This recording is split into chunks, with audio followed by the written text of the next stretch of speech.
سلامونه قدرمندو لیدونکو، خدای دې وکړي چې تاسې ټول راته روغ او جوړ اوسئ. او قدرمندو دوستانو، هر انسان ډېر ملګري لري، خو درې ملګري چې هغه خاص ملګري دي او د هر انسان سره په هر ځای کې وي.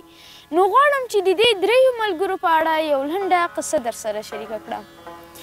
یوه ورځ د انسان نه درې ملګري جدا کېدل او لومړی ملګری علم نومېده. هغه ورته وویل چې مه خفه کېږه، زه ستا سره په هر ځای کې یم، زه ستا سره په ښوونځي کې یم، زه ستا سره په پوهنتون کې یم، زه ستا په فکر کې یم او زه ستا په ژبه کې یم.